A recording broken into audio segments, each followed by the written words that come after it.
Hi all, today we are going to discuss about the Wien bridge for the measurement of frequency. So this bridge is mainly used for measurement of frequency in the range of 100 Hz to 100 kHz with an accuracy of 0.1 to 0.5%. This is the most accurate bridge for measurement of frequency in bridges. So even this can be used for measurement of capacitance, or it can be used as a notch filter in the harmonic distortion analyzers also. So here we are limiting our discussion to measurement of the frequency. So for measurement of the frequency, it will have two branches like this. In one side of the branch, a capacitor is connected in parallel with a variable resistor, and another branch will have a constant capacitance in series with a variable resistor. And the moving notches, or the notch which is used for varying the resistance, both the notches of these resistors are connected, mechanically connected together, so that when you vary only one branch, that means when you vary the knob, both the resistors will vary equally. We are going to see that in the derivation, that practically the value of R1 will be maintained as R2. So now this R3, R4 are the non-inductive resistors. So let us see under balanced condition. So what will be the equations? So we can tell that under balanced condition, so we can tell that Z1 multiplied by Z4 will be equal to Z2 multiplied by Z3. Agree with me? So from this, let us calculate 1 by Z1, because this is parallel combination. 1 by Z1 will be equal to 1 by R1 plus 1 by impedance of this capacitor will be 1 by j omega C1. Agree with me? So this I can write as 1 by R1 plus j omega C1. This is nothing but R1 1 plus j omega C1 into R1. This is 1 by Z1. So this I am going to substitute is in this equation. So we can tell that Z1 is nothing but R1 divided by 1 plus j omega C1 into R1. This will be multiplied by Z4. What is Z4? Z4 is R4 is equal to Z2. Z2 is R2 plus 1 by j omega C2. 1 by j omega C2. So this will be multiplied by Z3. Z3 is nothing but equal to R3. Or from this I can tell that R1 multiplied by R4 is equal to R2 R3 plus R3 divided by j omega C2. So this I can multiply it by 1 plus j omega C1 into R1. Agree with me? So this I am going to expand further. So this will become equal to R1 multiplied by R4 is equal to R2 multiplied by R3 plus j omega C1 into R1 R2 R3 plus R3 by j omega C2. So that j I can bring to the numerator so that I can get in the j form. So j times of R3 divided by j, that j is brought to numerator, right? So this will become omega C2. So to make the j common, that's why I have brought the j to the numerator. When you bring the j to the numerator, because what we have to do to bring to numerator? Multiply and divide with j. So this will become j times of R3 divided by denominator j into j. It becomes j square. J square is nothing but equal to minus 1. That's why minus sign is coming here. Minus j times of R3 by omega C2 plus, when you are multiplying these two, j omega will cancel. This will become R3 C1 R1 divided by C2. This is what we get. So this I can further simplify. R1 multiplied by R4 is equal to, real terms I am separating here. This is R2 R3 plus R3 C1 R1 divided by C2.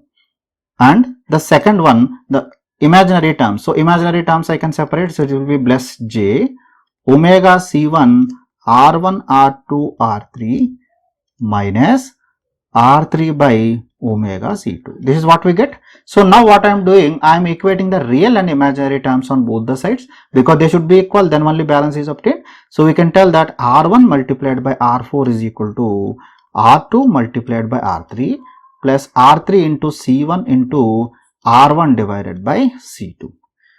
R3 into R1 divided by C2. So now in both the sides I am dividing with R1 multiplied by R3.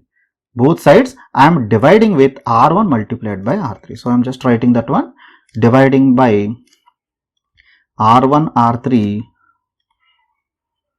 on both sides. When you are dividing with R1 multiplied by R3 on both sides, so this will become R4 divided by R1 will cancel. So this will become R4 divided by R3. This will be equal to R2 divided by R1 plus C1 divided by C2. So let us take it as equation number 1. So now coming to the imaginary term. So when you are equating the imaginary term, this time imaginary is not there. That means this term will be equal to 0, or we can tell that omega C1 R1 R2 R3 is equal to R3 by omega C2. R3 by omega C2. Or from this I can write that omega square is equal to R3 will cancel because it is common on both sides. So this will become 1 by C1 C2 R1 R2. So from this I can write that omega is equal to 1 by square root of C1 C2 R1 R2. What is omega? Omega is nothing but 2 pi f. Omega is nothing but equal to 2 pi f. So from this I can calculate my value of frequency f is equal to 1 by 2 pi into square root of C1 C2 R1 R2. We got the equation for the frequency. So this I am taking as equation number 2. So now if R2 is equal to R1 is equal to R and C1 is equal to C2 is equal to C, then equation number 1 becomes R4 divided by R3 is equal to R2 by R1 will be equal to both are R, so it becomes 1. This also 1 is equal to 2.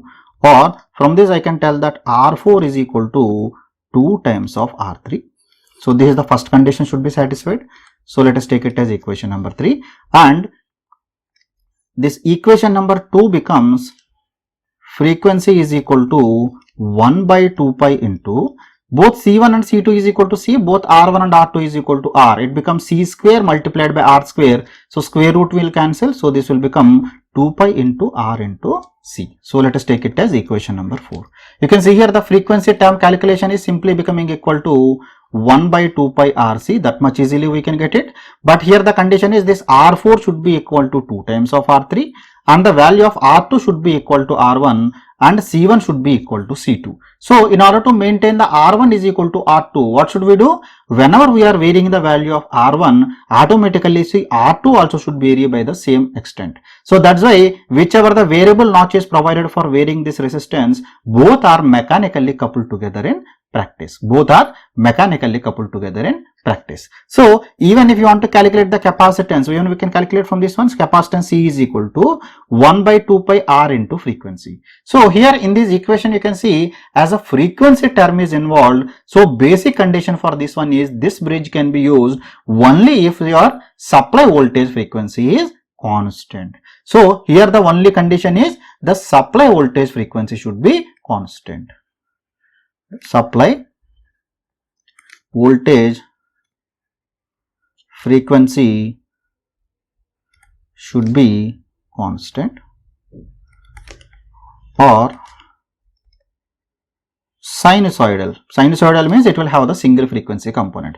This is the major limitation of this one. The frequency should be only single frequency only. If multiple frequency or the harmonics are there in this filter, then getting the balance is very difficult. So we can measure the frequency only if there is a single frequency in the circuit or single frequency of the source.